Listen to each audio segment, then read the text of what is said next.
pôde ser o líder, e Tito só pôde ser o líder que foi para a igreja de Creta, ou para as igrejas de Creta, porque ele foi muito bem doutrinado, muito bem ensinado pelo apóstolo Paulo. O apóstolo Paulo tinha uma visão grande. Era aquela pessoa que enxergava muito além, né? Às vezes, quando nós pensamos nos pastores, nos pregadores, nós podemos imaginar que os pregadores sejam pessoas que eles têm uma visão curta, uma visão limitada, mas não é assim. Às vezes enxergam muito longe, né? E o texto nos fala da seguinte maneira, no capítulo 2, versículo 1: mas você ensine o que está de acordo com a sã doutrina. Logo no início do capítulo de número 2, o apóstolo Paulo vai dizer a Tito que Tito teria que enfrentar e que desenvolver a sua obra ali, fazendo algo muito importante, que seria o quê, meus irmãos? Ensinar a sã doutrina. E, obviamente, se existe a sã doutrina, é porque também tem gente que prega a falsa doutrina, são os falsos ensinadores. E a falsa doutrina, nós poderíamos dizer que ela é uma doutrina doentia, ela gera enfermidade, ela é doentia. Já a sã doutrina, essa expressão sã, tem a ver com saúde. E na origem da palavra, ela provém da mesma palavra que em português é higiene. Então, aquele que prega a sã doutrina, ele está pregando algo saudável, algo que é importante para o ser humano. E é justamente isso que Tito deveria fazer, e Paulo o admoesta. Olha, prega a sã doutrina, ensine a sã doutrina, porque por mais que nós pensemos que as pessoas não estejam interessadas, por conta de tudo que eu já falei, uma sociedade multicultural, uma sociedade de gente que vem de tudo quanto é lugar, com concepções diversas, com pensamentos muito diferentes, mas ainda assim, o Evangelho ainda é a resposta para todas essas pessoas. Só o Evangelho traz esperança, só o Evangelho comunica perdão, só o Evangelho fala de transcendência e de vida eterna. E quando a gente olha para o texto, ele agora vai falar, a partir do verso número 2, sobre várias classes de pessoas, grupos de pessoas. E ele vai falar o que é importante de nós encontrarmos nesses grupos de pessoas. O que nós precisamos olhar e ver nessas pessoas? O que nós precisamos trabalhar em nós mesmos? Quais são as virtudes que precisam estar presentes em nós, apesar da influência que a gente recebe da sociedade maior, das pessoas com as quais nós convivemos no dia a dia, aquele colega do trabalho, aquela colega do trabalho, as dificuldades que nós enfrentamos, às vezes, nas repartições públicas, no exercício das nossas tarefas.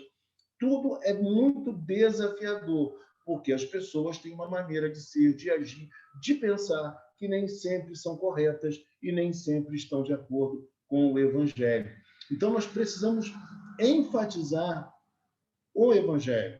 Nós precisamos falar da Bíblia. Eu digo para vocês que todo cristão pode e deve ter sua opinião política, por exemplo. Deve. Mas é muito estranho quando nós verificamos que existem pastores que postam muito mais coisas a respeito, fazem suas publicações em maior número no que concerne à política do que propriamente ao Evangelho, a uma mensagem de esperança, a uma mensagem que eleve as pessoas. Não que eu esteja falando contra a política em si, ela é necessária, ela é importante, mas o que eu me refiro é quando as nossas esperanças, todas elas se voltam para os partidos políticos, para aqueles que são representantes de seus partidos, e a gente se esquece de falar da Bíblia. A gente se esquece que existe gente sofrendo, mas sofrendo muito além do que os problemas acarretados pela inoperância dos políticos e dos governantes. Existe gente sofrendo porque precisa, acima de tudo, de uma palavra de esperança, uma palavra de perdão, uma palavra de misericórdia. Muita gente que está ao nosso lado carece de um abraço amigo, de você perceber que você não está sozinho, que existe uma comunidade de amor. E assim como a igreja, ou as igrejas em Creta, elas eram comunidades de amor, deveriam ser comunidades para edificar o povo, em meio a uma sociedade maior corrompida, onde as pessoas eram conhecidas como grandes mentirosas, como pessoas que só pensavam em se dar bem. Era assim o povo de Creta. Mas a igreja precisaria ser diferente. É isso que Paulo ensinou e requereu da pessoa de Tito.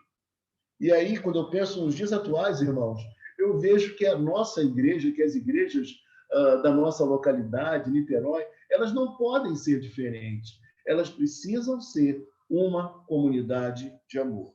Vamos olhar para a Bíblia, quando o texto diz assim: quanto aos homens idosos, o primeiro grupo que Tito vai receber instrução do apóstolo Paulo é quanto aos homens idosos, que sejam moderados, respeitáveis, sensatos, sadios na fé, no amor e na perseverança.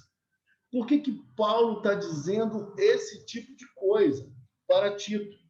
Porque Paulo, por enxergar tão além, por perceber como é o elemento humano, e inclusive por já ser agora um ancião e saber como o idoso é, Paulo sabia que muitos idosos, ainda mais influenciados por aqueles valores, eles poderiam ser pessoas como eram, na verdade, sem moderação, pessoas sem equilíbrio. E Paulo diz que o idoso precisa ser equilibrado. Porque o idoso, ele é o quê, meus irmãos? Ele é o ser mais maduro, é a pessoa que tem esperança. Quando nós olhamos para o idoso e não vemos nele esses valores, nós chegamos à conclusão de que a sociedade ela está perdida. E quando eu olho para os nossos dias e vejo o que homens idosos vêm fazendo, o que homens idosos têm se corrompido, têm tido uma ganância enorme, eu fico pensando que realmente a palavra de Deus ela é atual e nós precisamos instruir e ensinar para que os homens idosos eles sejam moderados, equilibrados em tudo o que estão fazendo, que eles sejam respeitáveis. Porque é triste quando homens já maduros não são homens que mereçam o respeito e a consideração, porque eles não fazem por merecer, eles não atuam de forma a serem respeitados. Então, o apóstolo Paulo está orientando a Tito e dizendo: olha, os homens precisam ser assim, os homens idosos precisam ser assim, respeitáveis, sensatos. E a gente tem visto tanta gente que já caminhou bem na estrada, já está com uma certa idade, mas completamente insensatos. Nós temos visto, por exemplo, em nossos dias, como os homens estão amadurecendo cada vez mais tarde. Vou comentar com vocês uma coisa, porque não tem nada a ver conosco aqui, mas eu fui procurado por uma pessoa, por um homem, relativamente da minha idade, mais ou menos, e ele estava preocupado com a mãe, que a mãe estava internada. E eu falei: eu vou orar pela sua mãe.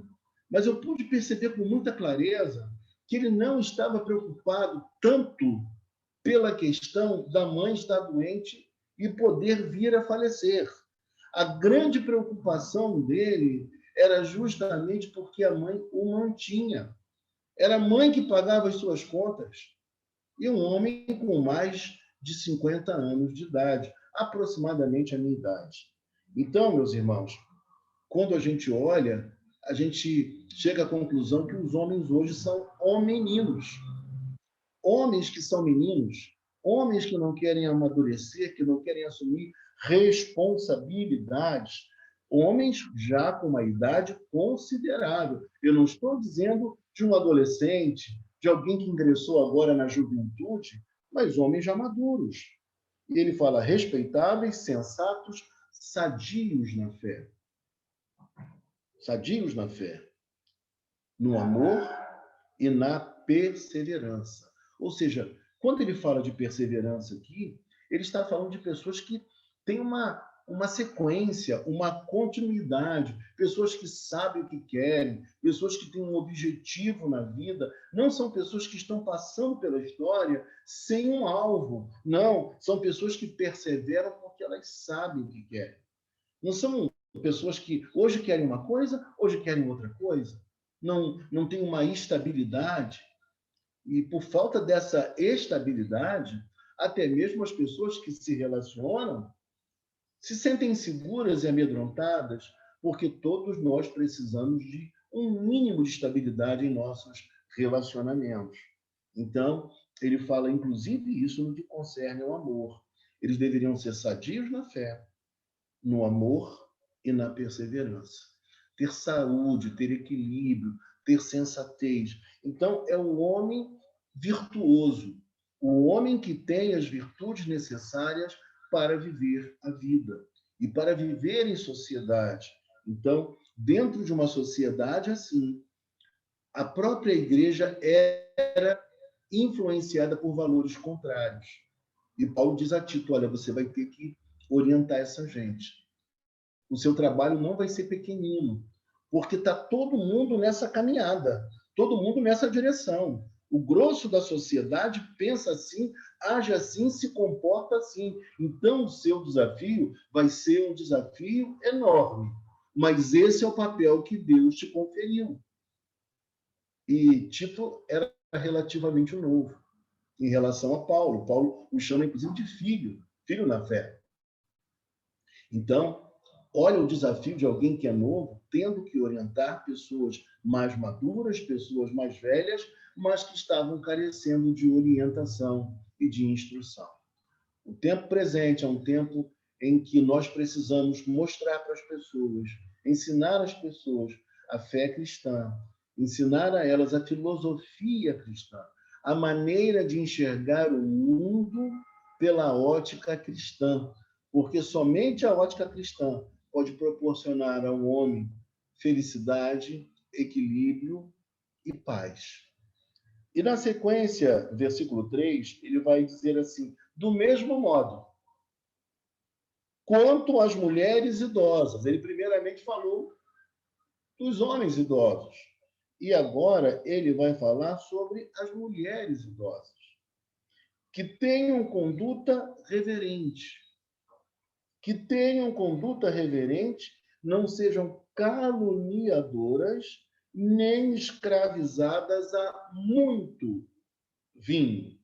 Então, a mulher precisa, a mulher idosa principalmente, ela já caminhou bem, ela é experiente, ela tem sabedoria, deveria ter sabedoria na vida para não falar mal das pessoas, para não inventar histórias a respeito dos outros que nem sempre são verdadeiras, essas histórias.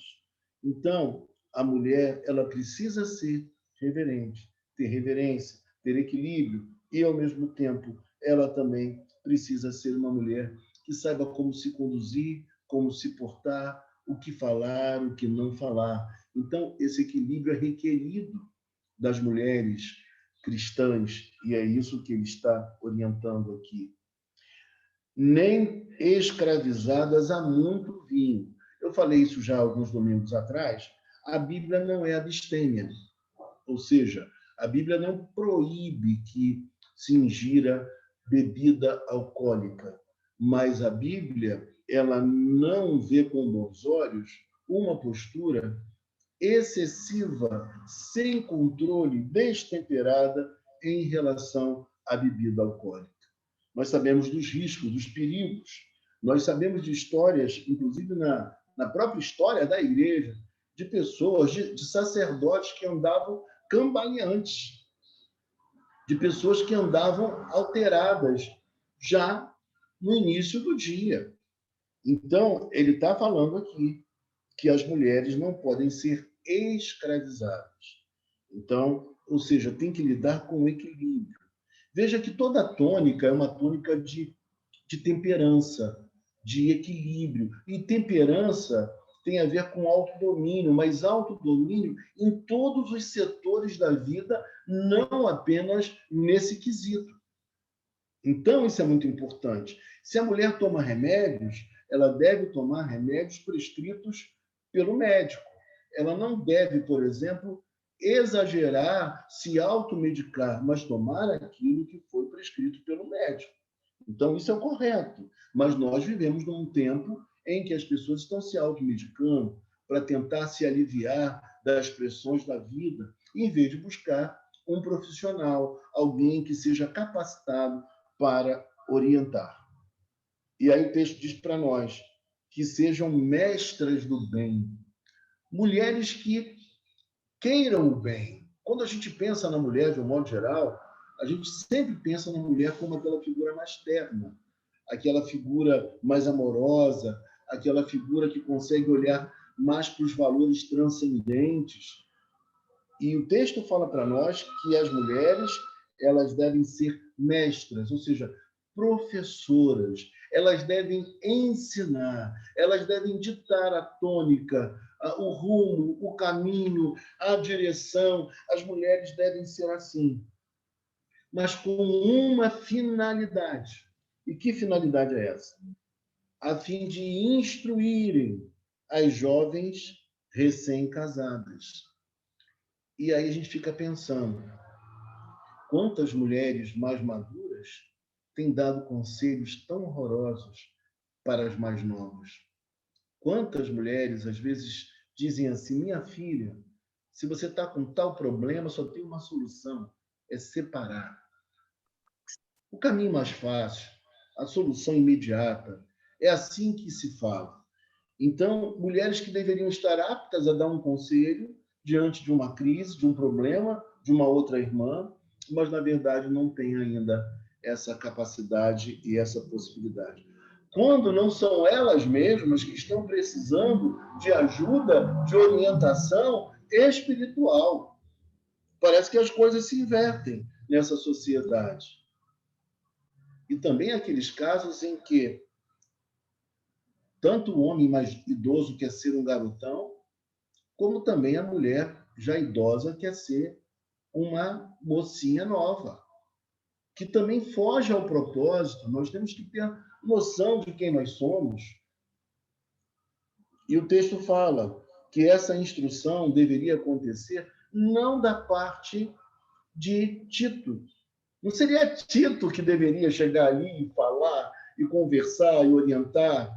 Não que ele não pudesse dar um aconselhamento, mas esse papel era um papel que recaía sobre as mulheres que eram mais maduras, porque elas deveriam ensinar as mais novas ou as recém-casadas a amar o marido e os filhos. Passar para as mais novas como é a vida, os problemas, as coisas que acontecem, passar uma realidade, mas com esperança, falar dos conflitos relacionais, mas falar também das coisas boas, das poesias, de tudo que acontece dentro de um relacionamento conjugal. Então, as mulheres mais experientes, elas têm esse cabedal de conhecimento, de experiência. Elas podem ensinar a mulher como agir, por exemplo, quando o marido chega e ele está muito tenso com um problema, com uma dificuldade. A mulher pode ajudar a mais nova para que ela entenda essas particularidades, essas peculiaridades que acontecem também. E também amar os filhos. Esse amor aqui que ele está dizendo, ele está para além do amor sentimento. Ele está para além daquele amor físico também, embora possa passar por esse amor. Mas o que ele está dizendo aqui é sobre um amor sacrificial. Porque toda relação bonita, meus irmãos, seja de amizade, seja relação de amor, homem e mulher, sempre, meus irmãos, exige sacrifício, sempre exige compreensão. Então, é disso que ele está dizendo. Nós precisamos pensar assim. A mulher mais velha, mais madura, ela deveria ajudar a mais nova a aceitar e compreender também, ou melhor, ajudar a aceitar e a compreender também a sua vocação. E que vocação é essa? De ser mulher, de ser companheira, de ter ao seu lado alguém, já que ela escolheu viver com uma outra pessoa. Então, amar o marido e os filhos. Como lidar com os filhos? Meus irmãos, que desafio é lidar com os filhos?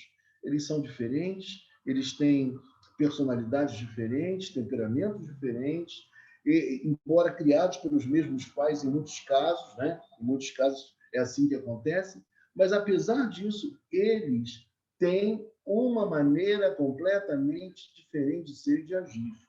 Como lidar com isso tudo? Então, aquela mulher que já tem mais experiência, que cuidou dos filhos, que sabe das coisas, ela pode ajudar muito. Tanto nas coisas práticas, como também nessas lições mais íntimas. Eu já contei para vocês que a gente era recém-casado, com um bebezinho no colo, que era Esdras, e naqueles primeiros meses, como o Esdras chorava. E nossa vizinha ouvia, batia na nossa porta, era um prédio, e ela entrava em nossa casa, pegava o bebê no colo e parecia uma mágica. Ela colocava o bebê assim contra a sua barriga e a criança parava de chorar no mesmo instante. Ou seja, ela possuía uma experiência, um conhecimento que ela podia passar para nós, passar para minha esposa, que era mais nova. Então, toda essa participação, todas essas questões práticas, elas são importantes. E outras que você deve estar imaginando, né? Não preciso eu falar aqui, mas que se faz necessário que haja uma participação daquelas que são mais experientes. E aí diz mais, amar o marido e os filhos a serem sensatas, a serem puras, ou seja, a serem santas, a serem puras. E é importante dizer para vocês que ser puro não significa dizer que a pessoa ela vai agir como alguém que é indiferente ao sexo oposto. Não, não é isso que a gente está dizendo aqui. Toda pessoa que deseja e quer, que não é celibatária, que deseja se casar, é um grande alvo, é um grande objetivo. Então, a pureza normal, a pureza de uma pessoa que vive em santidade, mas, ao mesmo tempo, a feminilidade da mulher precisa estar nela. A mulher é feminina, a mulher é bonita, isso agrada a Deus porque Deus a fez assim. E ela ama o seu marido, né? E ela se faz para o seu marido, ela se prepara para ele, e não há nenhum problema nisso, não é disso que eu estou dizendo. Não estou falando daquela vida completamente estranha que alguns religiosos acabam adotando nesse afã de agradar a Deus e foge completamente ao princípio bíblico. Não, de forma alguma não é isso que eu estou dizendo. Boas donas de casa. Não há aqui uma proibição da mulher trabalhar fora, né? E aqui eu faço coro com John Stott, que ele também olha dessa maneira. Alguns outros pensam que a mulher não deve trabalhar de maneira alguma fora. Eu não comungo dessa ideia. E eu olho para o texto bíblico que eu vejo aqui, é que a mulher, ela, na verdade, ela goste do seu lar, ela preze o seu lar, ela ame a sua casa, se tiver família, a sua família, que ela goste de fazer as suas coisas em casa, enfim, que ela seja a dona da casa. Bondosas, sujeitas ao marido. E aqui um outro ponto que eu sempre tenho que explicar. O texto não está dizendo aqui para nós que a mulher ela é alguém inferior ao homem, muito pelo contrário, a mulher é coigual ao homem. O que o texto quer dizer é que Deus estabeleceu papéis distintos para o homem e para a mulher. Então, sendo assim, a mulher precisa compreender que Deus deu ao homem a liderança do lar. Mas não significa dizer da família. Mas isso não significa dizer que o marido não vai ouvir a mulher, não vai conversar com a mulher, que o marido não vai respeitar a mulher, não vai ser sensível aos seus interesses. Eu não conheço nenhum homem crente, os que eu conheço mais de perto, pelo menos, que não seja assim, que não ouça a mulher, que não converse com a mulher. Em contrapartida, o que a mulher não deve fazer também é expor o seu marido em público. Porque, por vezes, as mulheres não agem com sabedoria e elas expõem o marido diante das outras pessoas. Elas não querem saber que ele vai ficar envergonhado, que ele vai ficar numa situação difícil. E diz o texto sagrado aqui, veja comigo, para que a palavra de Deus não seja difamada. Quando as pessoas olham e veem que uma mulher cristã não respeita a seu marido, obviamente o evangelho cai em descrédito. Mas quando um homem ele é honrado por sua mulher, as pessoas falam que coisa linda. Tá vendo? Eles são crentes. É o evangelho que os faz viver assim. Então nós precisamos ter essa compreensão. Quando uma mulher está bem, geralmente as pessoas olham e pensam o seguinte: esse marido investe nela. E quando o contrário também acontece, quando o marido está bonito, está organizado, está bem arrumado, ele está bem vestido, todo mundo pensa, poxa, ela está cuidando bem do marido. Ainda que não seja, ou porque não tem tempo, ou porque não pode, ou porque trabalha fora, mas todos vão tributar a mulher aquele papel. Então, o que ele está dizendo para nós é que até mesmo a sociedade maior, aqueles que não são crentes, eles esperam de nós alguma coisa. E esse era o grande desafio de Tito. Trabalhar numa conjuntura completamente diferente do Evangelho. E o texto diz mais, veja comigo, do mesmo modo, aos mais jovens, exorte-os para que em todas as coisas sejam moderados. Então, o apóstolo Paulo diz para Tito que, na verdade, aqueles que eram jovens, ele deveria exortar. Papel dele, ele deveria exortá-los. E ao exortá-los, eu já expliquei isso no domingo passado, mas é necessário falar hoje também, não é colocar a pessoa para baixo, não é jogar a pessoa no chão e pisar em cima dela e dizer que ela não presta, não é isso.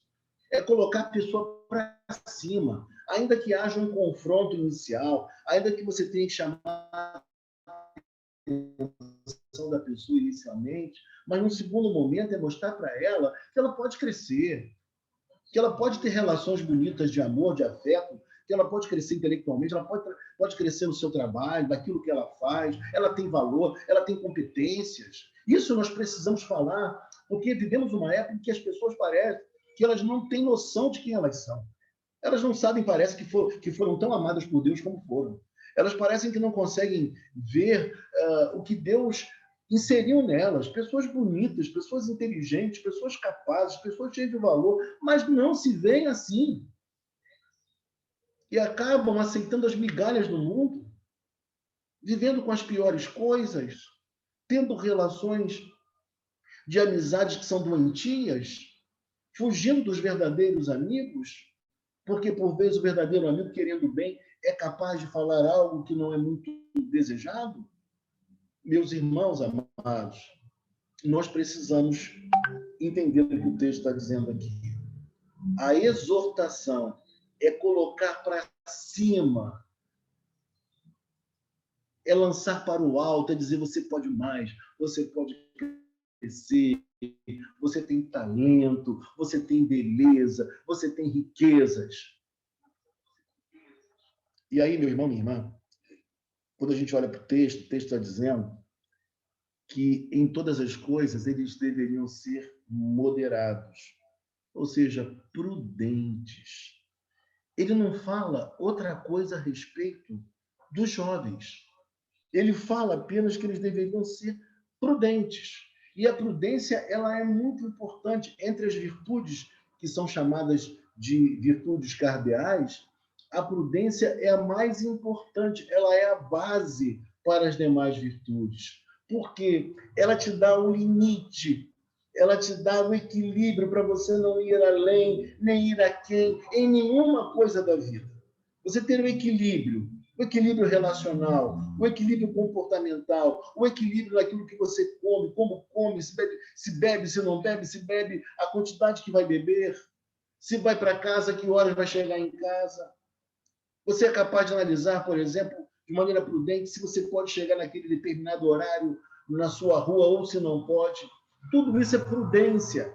E ele fala que os jovens precisam de moderação, de equilíbrio, de prudência, porque é justamente no período da juventude, na fase da juventude, em que a vida começa a tomar os seus rumos. Mas se nós não tivermos cuidado, prudência, nós podemos nos embaraçar no meio da jornada, no meio da caminhada, e isso vai ter repercussão mais adiante.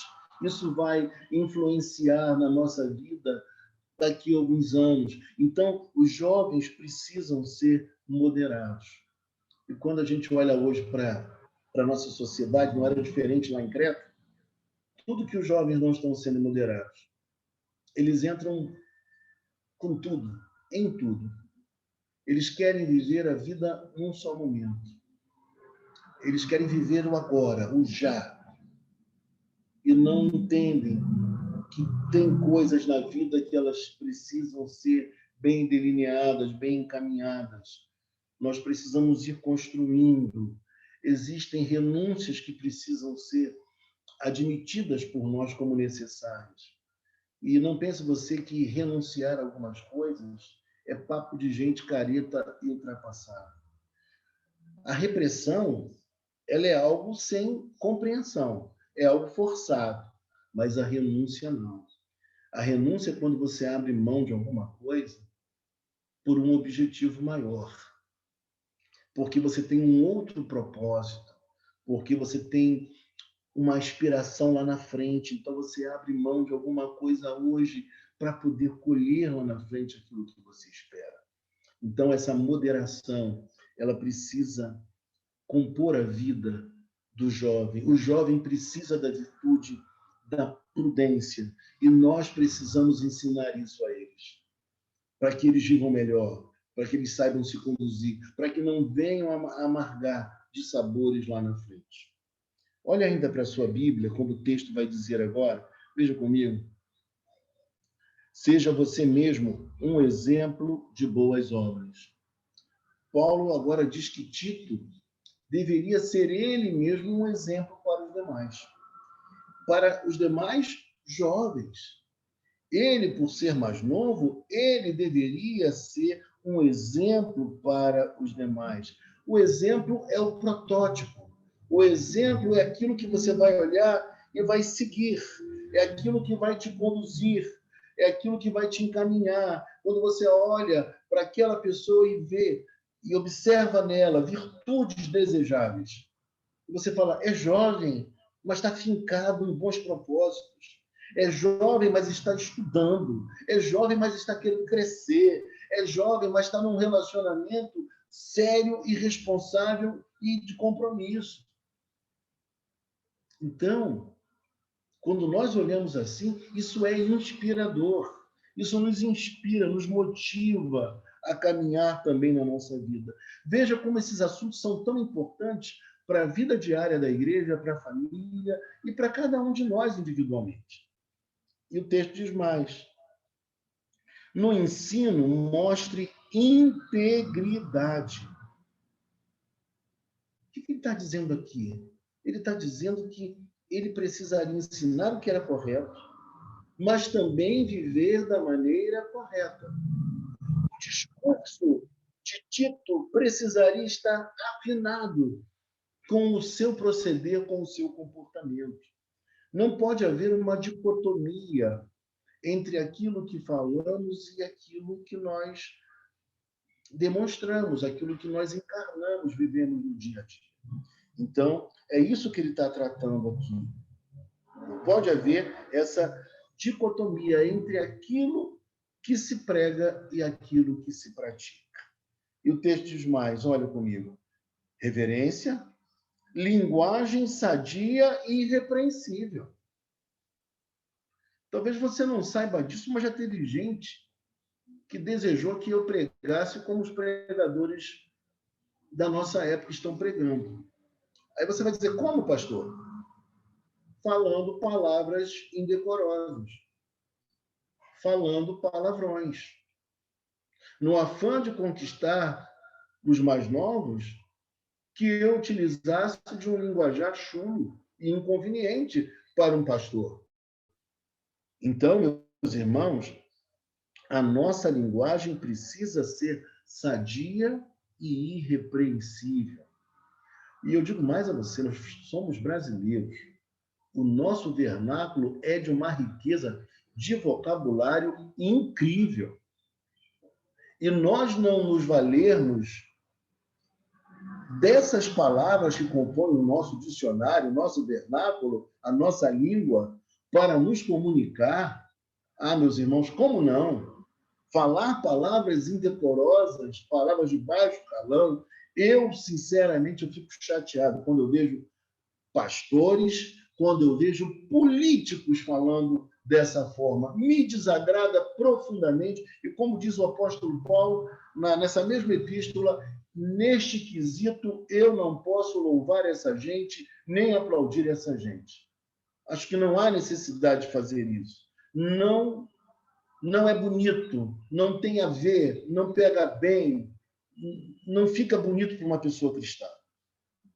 E aí, meus irmãos, linguagem sadia e irrepreensível, para que o adversário seja envergonhado. Porque o inimigo das nossas almas, e aqui está um grande erro nosso, por vezes nós superestimamos a sua importância e por vezes nós também o desacreditamos, como se ele não existisse. Mas a Bíblia fala para nós que ele existe e fala que o adversário ele deve ser, na verdade, envergonhado pelo nosso proceder. Então, o inimigo das nossas almas, ele se desagrada quando ele olha para você e fala, e vê, está caminhando bem, está caminhando no temor do Senhor, olha como ele se porta, olha como ela se porta, olha a maneira como vive, que coisa. E aí o texto diz mais, não tendo nada de mal a dizer a nosso respeito. Então veja como nós devemos ter uma vida limpa, uma vida pura. Eu sei que é um grande desafio para você e para mim também, eu não estou negando isso não. Nós vivemos num mundo muito corrompido, numa sociedade perversa, corrupta, uma sociedade permissiva, uma sociedade licenciosa. Tudo isso nós sabemos. E é justamente o quadro de Creta. Essa ilha também era assim. Mas nós estamos diante de um desafio. Podemos contar com a graça de Deus. E quando nós pecamos e erramos, nós podemos falar para Deus, Deus me perdoa, me ajuda, me coloca no caminho, acerta a minha vida, eu não quero continuar assim, eu não quero te desagradar. Veja comigo agora, para a gente finalizar, quanto aos servos, que sejam em tudo obedientes ao seu Senhor. Talvez você diga assim, pastor, agora esse novo grupo de pessoas que ele vai se referir, que é justamente o quarto grupo, ele vai falar de servos, mas nós não temos mais servos aqui no Brasil, pelo menos, que se saiba, né? Por vezes se descobre aí o trabalho escravo em alguma fazenda, em alguma localidade desse imenso Brasil, mas nós poderíamos transportar isso aqui para as relações de trabalho, de subordinação, quando nós somos empregados de alguém, trabalhamos para uma empresa, trabalhamos para uma pessoa, para uma família. Quanto aos servos, que sejam em tudo obedientes ao seu Senhor. Então, que o funcionário ele saiba respeitar o seu patrão. Se ele não está satisfeito, não está feliz, que ele busque uma condição melhor, que ele busque se reinventar. Isso é direito dele, e ele deve fazê-lo, se assim quiser. Então, ele precisa agir assim, mas ele não pode, de maneira alguma, destratar, ser indelicado, ser alguém desobediente, alguém que não faz o trabalho com gosto, porque está talvez insatisfeito. E o texto diz mais ainda, dando-lhe motivo de satisfação. Então, que não sejam, quanto aos servos, que sejam em tudo obedientes ao seu Senhor, dando-lhe motivo de satisfação. Então, o que nós devemos procurar fazer é que o nosso patrão, é que aquele que nós devemos obediência, que ele reconheça que o nosso trabalho está sendo um bom trabalho, está colaborando com a empresa ou com aquela família, ou na criação daqueles filhos, se for alguma pessoa que trabalha no lar, mas que haja motivo de satisfação, que ele possa olhar e dizer assim: manda mais gente, como aconteceu comigo uma vez. Um empresário da cidade, eu fui perguntar a ele, conversando com ele falou: não, poxa, se você tiver pessoas para indicar, pode indicar. Eu indiquei uma pessoa da igreja, lá de cima, onde eu trabalhava, bem lá em cima. E vocês não sabem o que aconteceu.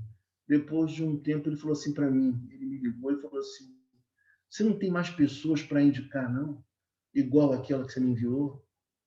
E eu falei: glória a Deus, glória a Deus. A pessoa que eu indiquei deu um bom testemunho.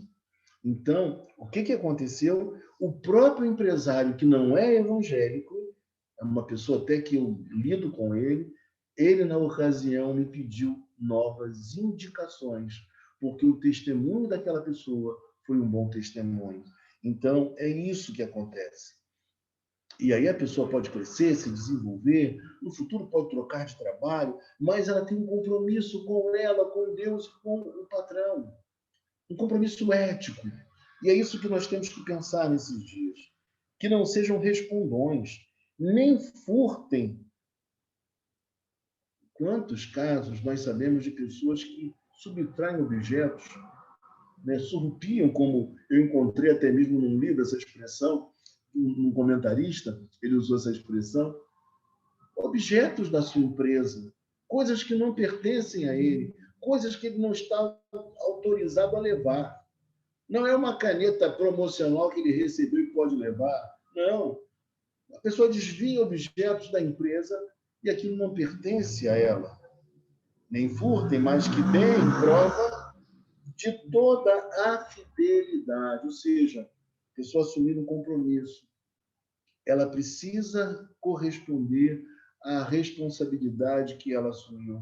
Ser fiel ao seu patrão, ser leal ao seu patrão, a fim de que, em todas as coisas, manifestem a beleza da doutrina de Deus, nosso Salvador. Olha que coisa linda, meus irmãos, que nós sejamos como um ornamento, como um adorno, como um enfeite, como algo que seja tão belo que todos vejam e apontem para a nossa fé, para Jesus Cristo, para o Deus que é o Deus da nossa vida. Isso é maravilhoso, que nós sejamos modelo, protótipos para as pessoas que estão à nossa volta e ao nosso lado. Então, se estamos insatisfeitos com o trabalho, nós precisamos buscar novas oportunidades. É isso que nós precisamos fazer. Amém? Vamos orar neste momento, meus irmãos. Vamos pedir a Deus a sua bênção, o seu favor.